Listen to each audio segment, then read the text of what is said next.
पहिला प्रश्न अर्थात आता चान्स मिळणार आहे राज्यमंत्री अदिती तटकरे यांना. हिंदुस्तान या इंडिया? हिंदुस्तान, इंडिया, भारत तिघही चालते. ओके, नेक्स्ट खासदार डॉक्टर श्रीकांत शिंदेजी.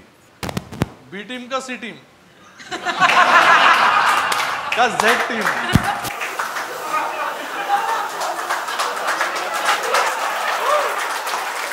ठीक आहे, मला असं वाटतं या प्रश्नामध्ये मी जास्त पडायला नको, पण आपली लोकेशन सध्या आहे 24K क्राफ्ट्स अँड ब्रूव्स. तर A team, B team, C team मला माहित नाही, पण पी टीम म्हणू शकतो आपण इथे या लोकेशनमध्ये. नाही, आमची परिस्थिती खऱ्या अर्थाने सांगू का, एक फिल्म आली होती पती पत्नी और वो, तर जे वो जे होते ना ते आम्ही आहे. कधी हे म्हणतो हे आमचे, हे म्हणतो नाही हे आमचे नाही, म्हणजे अशी परिस्थिती निर्माण झालेली आहे आमची की काय करायचं आम्हाला कळत नाही. अच्छा, आमदार धीरज देशमुख. इम्तियाज भाई, अभी आईपीएल का दौर चल रहा है, 2 नई टीम आईपीएल में इस बार उतरी हैं, तो आप कौन सी टीम में खेलना चाहेंगे, गुजरात में या लखनऊ में?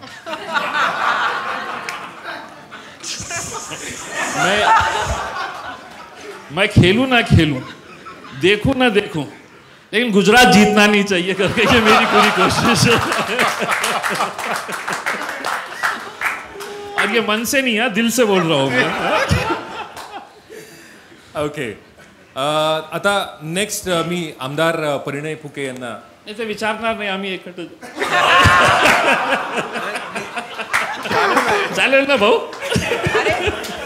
रायडर सह फॉर्मॅलिटी करा. नाही, तुमचं आता नुकतंच तुम्ही तुमच्या पक्षाने महाविकास आघाडीला युती करण्यासाठी निमंत्रण दिलं की आम्ही युतीला तयार आहे. कारण हे जसे प्रश्न विचारत आहे तसंही बाकी लोक विचारतात की तुम्ही बी टीम आहे, तसाच तुम्ही युतीचा यांना प्रस्ताव पाठवला, त्या प्रस्तावाचं काय झालं? काय आहे की प्रस्ताव दिलेला आहे आणि ते जे 3 चाकीची ऑटो रिक्षा आहे ना, फक्त 2 चाकीला दिलेले आहे, मी त्यांना दिलं नाही आम्ही. तर आता आमचा चाक कशा फिट करायचे आहे तर त्यांना बघायचे आहे. आतापर्यंत काही आलेलं नाही आहे, सोडणार नाही मी, त्यांच्या मागे राहणार आहे. कारण देशामध्ये आपल्याला भारतीय जनता पार्टीला पराभव करण्यासाठी एक चाक लावण्याची गरज आहे. मला वाटलं होतं तिघच माझ्या विरोधात, तुम्ही चौथी. बरं, चला, आपला अराजकीय असा हा हीट वेव्हचा राऊंड संपलेला आहे. प्लीज मी तुम्हाला विनंती करतो, तुम्ही प्लीज स्थानापन्न व्हावं. आणि थंडा पाणी आहे यार, तुम बोले गरम आहे. नाही, सवाल गरम आहे, ये थंडा आहे.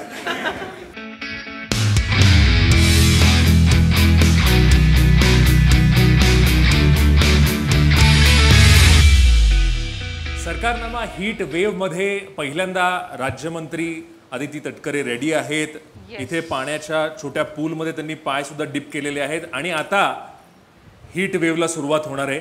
प्रश्नांना सुरुवात करूयात. पहिल्यांदा आपण इम्तियाजजींना प्रश्न विचारायला सांगूयात. पहिलाच ओपनिंग बॉलर एकदम स्ट्रॉंग आहे. आपल्या घरातले किती लोक हे पॉलिटिक्समध्ये मोठे मोठे पोस्ट होल्ड करते? मला इतकं तर माहीत आहे की डॅडी जे आहे लोकसभामध्ये, आपण विधानसभामध्ये, मग बाकीचे जे कार्यकर्ते असते ते फक्त गोट्या खेळण्यासाठी असते. एक तर आम्ही 3 जण पदावर आहोत. 1 लोकसभा, वडील लोकसभा खासदार आहेत, मी दुसरी विधानसभा आणि माझा भाऊ विधान परिषद. आणि वैशिष्ट्य म्हणजे कुठलाही न निवडणूक लढता निवडून आलेला नाही आहे, लोकांमधूनच निवडून आलेला आहे.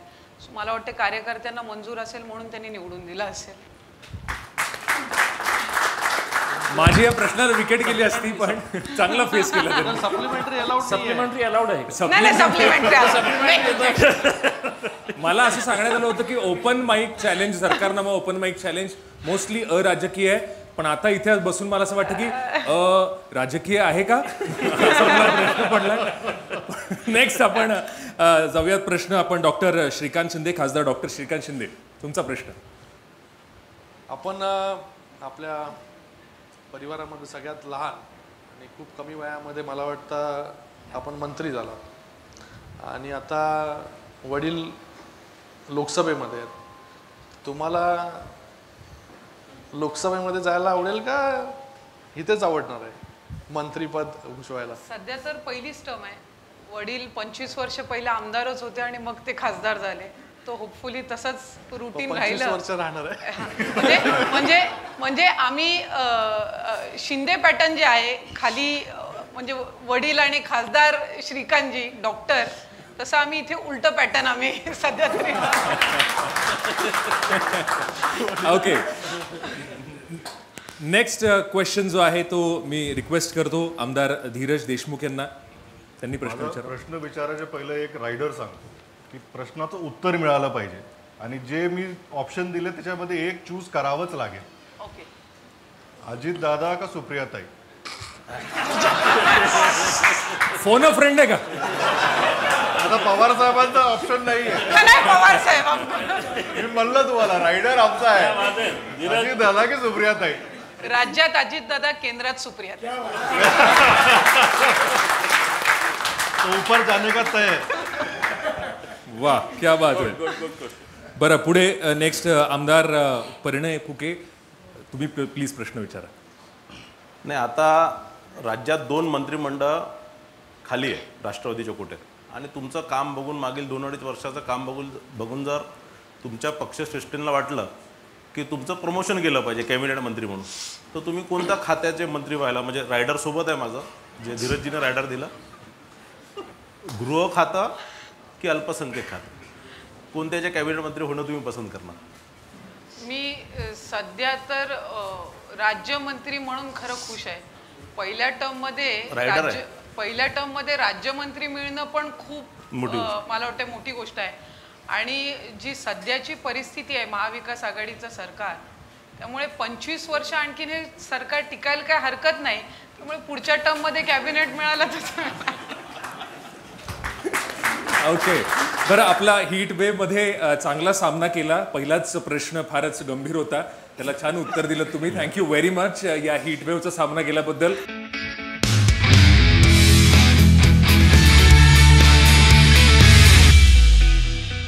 ओके, पहिला प्रश्न राज्यमंत्री अदिती तटकरे. विलासराव देशमुख साहेब यांची एक कुठली अशी क्वालिटी होती की तुम्हाला वाटतं की ती तुम्ही कधीच स्वतः आत्मसात करू शकणार नाही, म्हणजे स्वतःमध्ये ती कधी डेव्हलप करू शकणार नाही, अशी एक कुठली डिफिकल्ट क्वालिटी आणि एक कुठली अशी क्वालिटी आहे की ती राजकारणात येताना पहिलीच तुम्ही त्यांच्याकडून स्वतःमध्ये डेव्हलप करण्याचा प्रयत्न केला? सर्वात अवघड त्यांचा जो स्वभाव होता, शांत, संयमी, राग न येणं, हे मला वाटत नाही की आजच्या पिढीला किंवा कुणालाही ते सहज जमेल, ज्या पद्धतीचं राजकारण आज आपण सगळे बघतो. आणि त्यांच्याकडून जे शिकण्यासारखं आहे, श्रद्धा आणि सबुरी. राजकारणामध्ये काम करत असताना डोक्यावर बर्फ आणि जिभेवर साखर हे ठेवून आपलं काम करत राहणे, एवढी त्यांच्याकडून शिकणे. वा. खासदार इम्तियाज. एक ॲक्ट्रेस होती जिनिलिया डिसूजा, ती ॲक्ट्रेस नाही, ती ॲक्ट्रेस म्हणून चांगली होती की तुमच्या भावाची बायको म्हणून ती चांगली? बहिणी म्हणून ती सर्वात चांगली आहे. नेक्स्ट क्वेश्चन खासदार डॉक्टर श्रीकांत शिंदेजी. मला वाटतं आपल्या परिवारामध्ये खूप मोठा राजकीय वारसा आहे आणि अशा ह्या परिस्थितीमध्ये अमित देशमुख म्हणजे विलासराव देशमुखांनंतर खूप मोठी जबाबदारी त्यांच्यावरती, आणि त्याचबरोबर दुसरीकडे तुमचा भाऊ सुपरस्टार रितेश, अशा या दोघांच्या मध्ये आपण तिसरे आहात आणि आपल्यालाही स्वतःची एक वेगळी ओळख, स्वातंत्र्य ओळख जी आहे ती बनवण्यासाठी आपण आपला मार्ग जो तो कसा प्रकारे प्रशस्त केला? राजकारणात यायचा तसा विचार लहानपणापासून कधी माझ्या डोक्यात नव्हता. व्यवसाय करणं, आपल्या भागात काम करणं हा एक विचार होता. राजकारणाची ओढ किंवा राजकीय क्षेत्रामध्ये लोकांच्या स्वीकारल्यामुळं मला ओढण्यात आलं आणि लोकांनी एक प्रतिसाद दिला की तुम्ही काहीतरी करू शकता, आम्ही तुमच्यामध्ये देखील एक क्षमता पाहतो. आणि मग एखाद्या वेळेस जी आपल्याकडं लोकांमध्ये जी आपल्याला वाटतं की आपल्यामध्ये जे पोटेन्शियल लोक बघतायत त्याला एकदा टेस्ट करून बघावं, आणि म्हणून हा प्रवास सुरू झाला आणि स्वतः आत्तापर्यंत बरं चाललंय असं म्हणावं लागेल. आमदार परिणय फुके. विलासराव देशमुख साहेबचं जे आम्ही बघितलं आहे, वाचलं आहे त्यांच्याबद्दल, तर ते पुरोगामी होते, अँटी BJP अँटी शिवसेना होते, ते विरोधात होते. आज जर विलासराव देशमुख साहेब असले असते तर ही महाविकास आघाडी अस्तित्वात आली असती काय? 100% आली असती, त्याच्यामध्ये दुमत नाही. किंबहुना एखाद्या वेळेस ते असते तर आम्हाला असं कधी कधी वाटतं की आघाडीचीच आली असती. सेनेची गरज पडली. Thank you very much, thank you very much. Heat वेव्हचा सामना खूप उत्कृष्टरित्या केलेला आहे.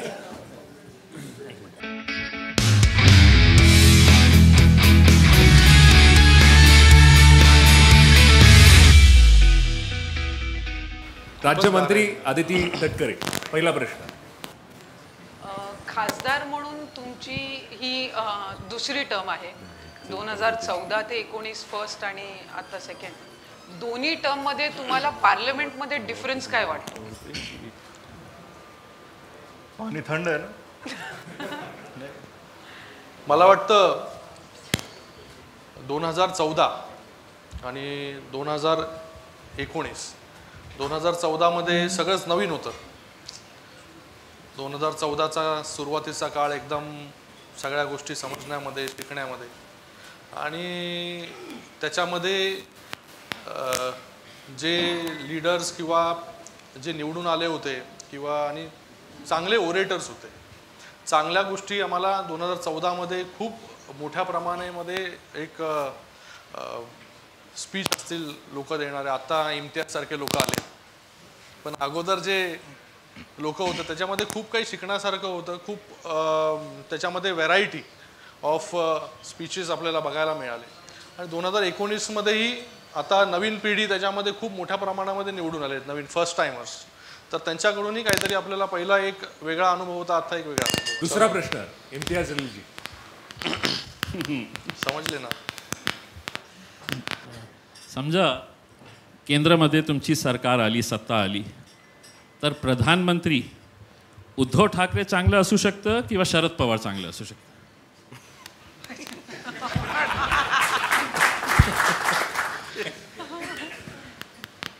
जेव्हा सरकार येईल तेव्हा ऑफकोर्स आली, समजा आली, ऑफकोर्स आली, नाव द्या एक. Of course Uddhav Thackeray saheb. Okay, nice question. Next question. Next मी रिक्वेस्ट करतो आमदार धीरज देशमुख यांना. आता हे राजकीय प्रश्न बरेच झाले, तुम्हाला साधा सोपा प्रश्न आहे. तुमची आवडती हिरोईन कोण?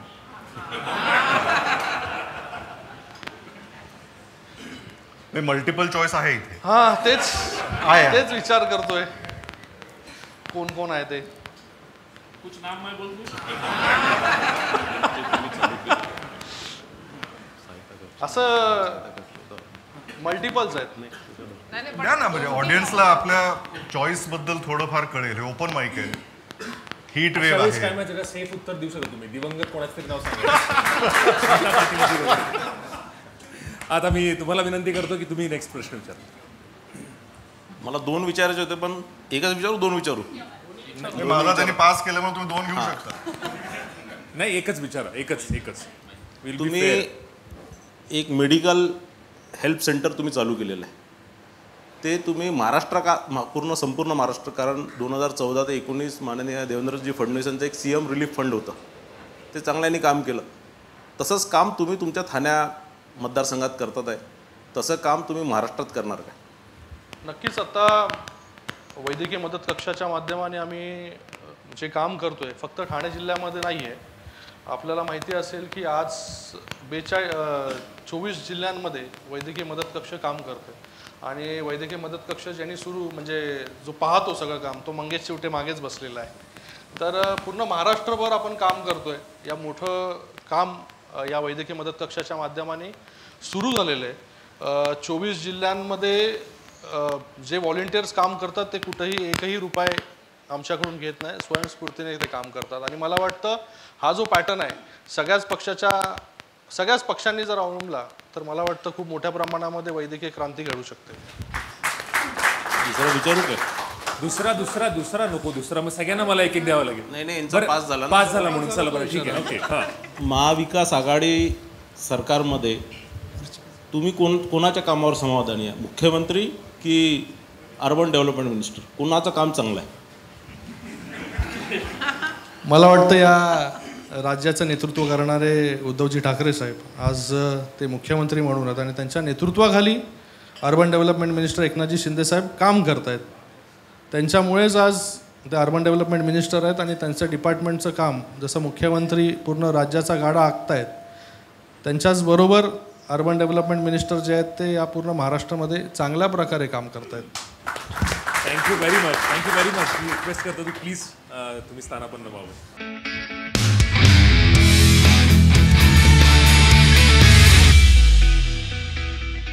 ते म्हणतात पाणी असो अथवा नसो मी हिटवेचा सामना करीन. मी नागपूरचा आहे. नाही, आम्ही भाजपमध्ये असल्यावर पहिले बर्फ घेऊनच फिरतो.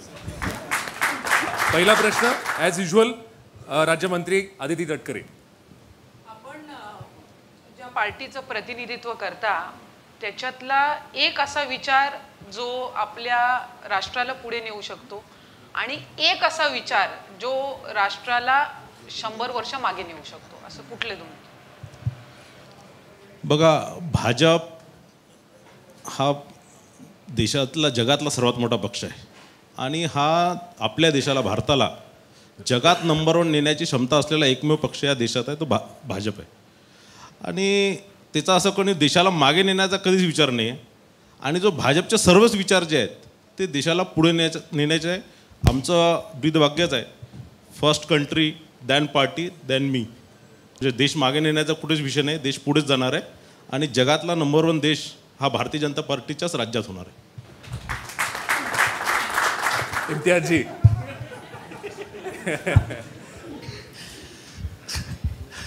लोकसभेमध्ये जेव्हा मी आपले 300पेक्षा जास्त खासदारांना ऐकतो तर असा एक भरम तयार करण्यात येतं की 2014 पूर्वी या देशामध्ये काही नाही होतं. 2014च्या नंतरच सगळं आलेलं आहे. म्हणजे आम्हाला हे वाट बघायची आहे की जे खासदार करोनाच्या बाबतीत काय काय बोलत होतो, काय कसलीही फेलियर ते दाखवत नाही. म्हणजे ऐसा भी वक्त आएगा क्या कि आप बोलने लगेंगे कि ये जो चांद उग रहा है और सूरज जो डूब रहा है वो भी मोदी जी की वजह से ही हो रहा है करके, हवा भी चल रही है तो मोदी जी की वजह से. ऐसा हो सकता है, आपको लगता है? क्योंकि जिस तरह से भक्ति की चरम सीमा पे आप लोग चले जाते हैं तो आएगा वो दिन.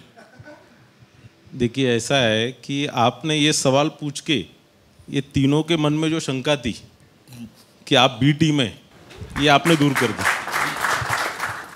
और दूसरा, ऐसा भारतीय जनता पार्टी के कोई भी नेता या कोई भी कार्यकर्ता, कोई भी मेंबर ऑफ पार्लियामेंट या कोई भी मंत्री ने कभी जो प्रकार का आप बोल रहे वैसे प्रकार का मुझे कभी ज्ञात नहीं है, मैंने कभी सुना नहीं है और ऐसा कोई बोलता नहीं. हमारे यहाँ वो संस्कार ही नहीं है. तो इसीलिए आप जो आपका मिसकंसेप्ट है वो दूर करना चाहिए. यानी इन तीनों का मिसकंसेप्ट आपके प्रश्न ने दूर कर दिया, पर मुझे लगता है कि आपने भी ये मिसकंसेप्ट दूर करना चाहिए. सप्लीमेंट्री पूछ नहीं सकता हूँ, नहीं तो इसी के ऊपर अपन दोनों की जो हो जाती थी वो बाद में मिलके कर लेंगे. जगातला सगळ्यात मोठा पक्ष आहे. आता भारतात इलेक्शन लढताय, जिंकता पण आहे. भारताच्या बाहेर पण विचार केला इलेक्शन लढायचा.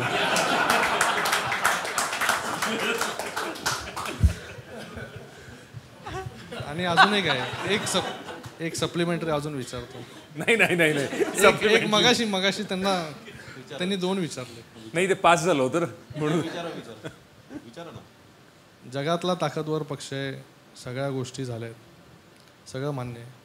अच्छे दिन येणार कधी? या देशात मला वाटतं पहिला प्रश्न नंतर देतो. असा आहे की मोदीजींच्या नेतृत्वात ज्या प्रकारे आपला देश प्रगती करतोय, एक दिवस निश्चित इतकी ताकद होणार आपल्या देशाची, या भारताची इतकी ताकद होणार की जगातल्या कोणत्याही निवडणुका ते प्रभावित करू शकणार, हे तुम्हाला सांगतो. आणि आपण मागच्या वेळेस बघितलं की ट्रम्प आपल्या मदतीसाठी इथे आपल्या देशात आले होते, मोदीजींच्या मदतीसाठी. याच्या पुढे मला वाटतं बाकी देशातही कोणाला त्याच्यामुळेच ट्रम्प गेले. नाही ते काही झालं असणार. बघा असं आहे, एक सेकंड मला उत्तर देऊ द्या. या पूर्ण या देशाच्या किंवा जगाच्या इतिहासात पहिल्यांदा कोणत्या तरी एका देशाच्या प्रेसिडेन्शियल उमेदवाराने दुसऱ्या देशाच्या पंतप्रधानाला विनंती केली की तुम्ही मला मदत करा. ही त्यातल्या त्यात मोठी गोष्ट आहे. तो जिंकणं हारणं हीच सेकंडरी आहे. मदतीसाठी मला सांगा, दुसरं या देशात या पूर्ण याच्यात सगळे पॉप्युलर खूप सारे प्राईम मिनिस्टर होते, पण दुसऱ्या देशाच्या लोकांनी मदतीसाठी हात तरी पुढे केला आहे का? आपले पहिले पंतप्रधान नरेंद्र मोदी असे आहेत की ज्यांच्या पुढे अमेरिकासारखा जगातला सर्वात ताकदवर देश, त्या ताकदवर देशाचे सिटिंग प्रेसिडेंट ते मोदीजींपुढे हात पसरवतात आणि तुम्ही मला मदत करा, मतदान मिळण्याकरता मदत करा. हे त्यातल्या या देशासाठी फार अभिमानाची गोष्ट आहे आणि भारतीय जनता पार्टीच्या कार्यकर्ता म्हणून माझ्यासाठी फार अभिमानाची गोष्ट आहे. दुसरा प्रश्न तुम्ही विचारला, अच्छे दिन कब आएंगे. असं आहे की या देशात ज्या प्रकारे भ्रष्टाचार बंद झालेला आहे, 2014च्या पहिले ज्या प्रमाणात भ्रष्टाचार होत होता, ज्या प्रमाणात घोटाळे होत होते, ते आज 2014 ते 2022 आहे. आज एकही त्या प्रकारचा घोटाळा बाहेर आला नाही. हेच या देशाच्या नागरिकांसाठी अच्छे दिन आहे असं मला वाटतं. वा, नेक्स्ट धीरजजी. आपल्या तिघे चौघही नाही म्हणून तुम्हाला नाही, आता आपल्या पक्षाबद्दल जगातला सर्वात मोठा पक्ष, शक्तिशाली पक्ष, नेतृत्व, हे सगळं आपल्याकडं ताकद असताना आणि आपण म्हणलात की 14 नंतर जो काय कायापालट देशामध्ये आणि जगामध्ये आपण प्रभावी आहात, पण प्रत्येक वेळेस कुठलाही प्रश्न आपण काढता आपण नेहरूजींची का आठवण काढता?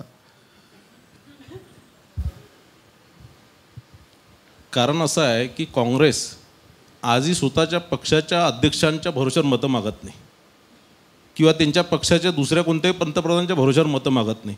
ते आजही नेहरूजींच्याच भरोश्यावर मतं मागतात.